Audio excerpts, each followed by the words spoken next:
Do you know the feeling of carrying a secret inside your heart, one that no one else can see? My name is Clara. I am 28 years old, and this is the story I never told anyone before. It happened in a small city called Brighton, a place full of busy streets, shining shops, and people always in a hurry. From the outside, my life looked normal, almost perfect, but inside me, there was a storm I could not escape. I carried this storm with me every morning when I woke up, and every night when I tried to sleep. The truth is, I never wanted this story to happen. I never planned it, never searched for it. And yet it came into my life like a shadow that I could not stop. It all began on a rainy Monday, the kind of day when the sky feels heavy and the streets are full of umbrellas. I walked to my office with my coat pulled tight, my shoes splashing in the small puddles on the ground. My heart was already tired that morning, though I could not explain why. Maybe it was because life felt too quiet, or maybe because I wanted something more but did not know what. When I stepped inside the office, everything looked the same as always: the sound of keyboards, the smell of coffee, the soft light from the tall windows. But something new was waiting for me. A man stood near the desk, speaking with the manager, and the moment I saw him, my chest tightened. He was not like the others. He had an air of calm, a quiet strength, as if he carried a world of secrets behind his eyes. His name was Daniel, and from that moment, without warning, my life began to change. Daniel was introduced as our new department head. He smiled politely, shook hands with everyone, and when his eyes finally met mine, I felt a spark I could not describe. It was not love, not yet, but something strange, something dangerous. I lowered my gaze quickly, afraid that someone might notice the sudden heat on my face. I told myself it was nothing, just a moment, just the nerves of meeting someone new. But deep down, a voice inside me whispered that this was the beginning of something I was not ready for. As days passed, I tried to ignore him. I told myself to focus on my work, to forget that spark, to silence the voice inside me. But the more I tried, the stronger it became. His voice, calm and steady, stayed in my mind after meetings. His smile appeared in my thoughts when I was alone at night. It was as if my heart had decided to betray me, choosing a path I knew was dangerous but could not resist. And so, without even meaning to, I took my first step into the story I had promised myself I would never live. The weeks after Daniel joined the office felt like a strange dream. Every day I told myself to stay normal, to be calm, to act like nothing was different. But my heart did not listen. His presence was like a light that followed me, even when I tried to escape it. When he spoke in meetings, my ears listened more carefully than before. When he walked past my desk, I felt the air change around me, as if the room became too small. It was a feeling I could not explain, and yet it grew stronger with each passing day. One morning I arrived early, hoping for some quiet time before everyone else came in. But when I entered, Daniel was already there. Standing by the window with a cup of coffee, he turned, saw me, and smiled. My hands shook slightly as I placed my bag down, pretending to look busy. He said, "You are always early, Clara. That shows dedication." His voice was kind, but it carried a weight that touched something inside me. For the first time, I felt seen in a way that I had not felt in years. From that day, small moments started to happen between us, a glance that lasted too long, a question that felt more personal than it should, a silence that carried meaning when no words were spoken. I told myself it was my imagination, that I was creating feelings where none existed. But then, there were times when I caught him looking at me. And in those moments, I knew it was not only me. Something was building between us, something that could not stay hidden forever. My chest carried both fear and excitement, and I could not choose which was stronger. The office became a place of secrets for me. While everyone else laughed, talked, and worked, I lived inside my own quiet world. I noticed his footsteps in the hallway, the way his voice softened when he spoke to me, the way he sometimes lingered before leaving the room.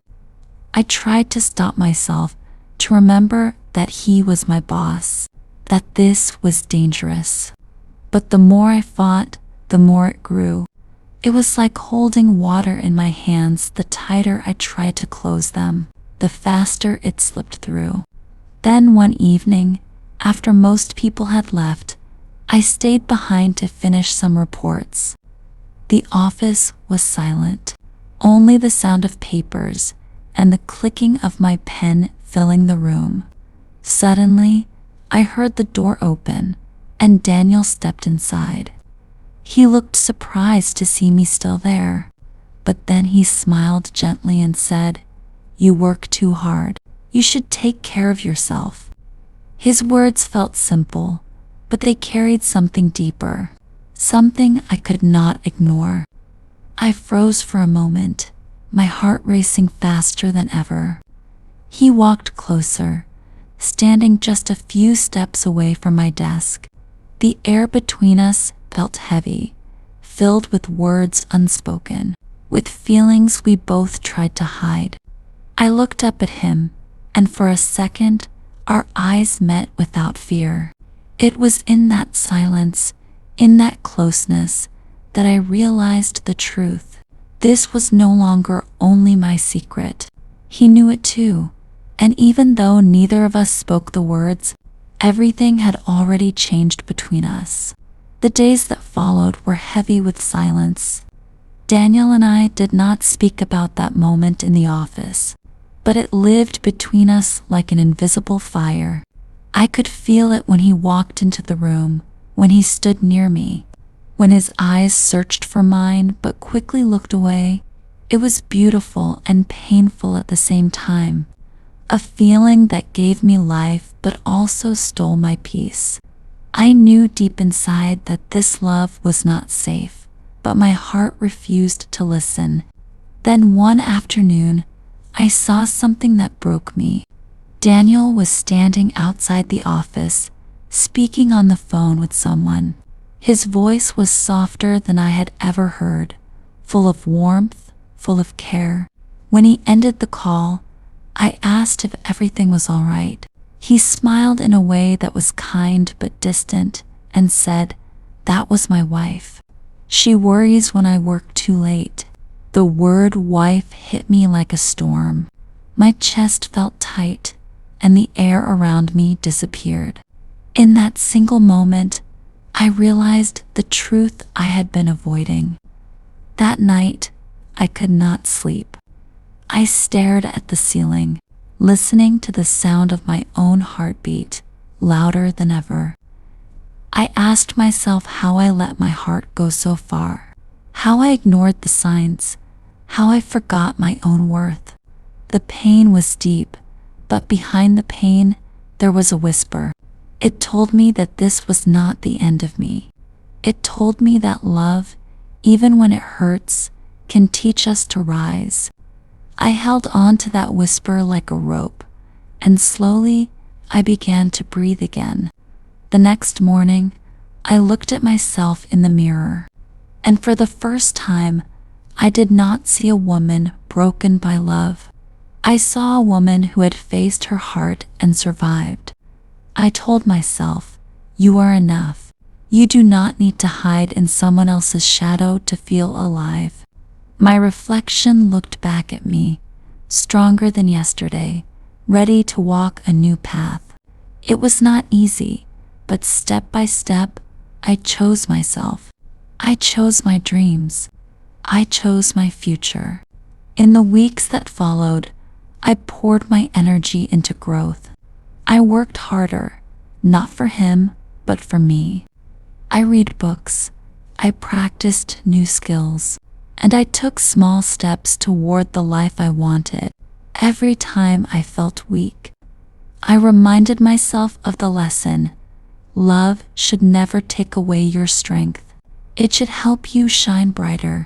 And even though my heart still carried scars, I knew they were not marks of failure, but marks of survival, of courage, of growth.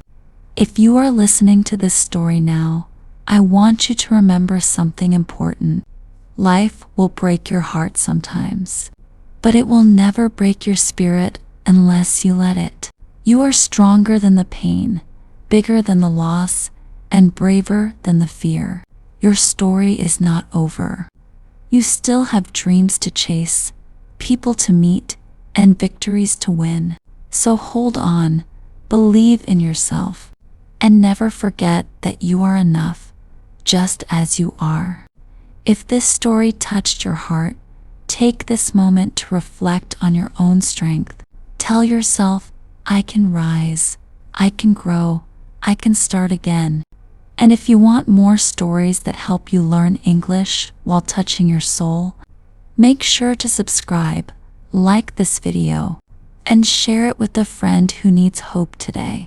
Your journey matters, and your voice matters. So never stop believing in the power of your own story.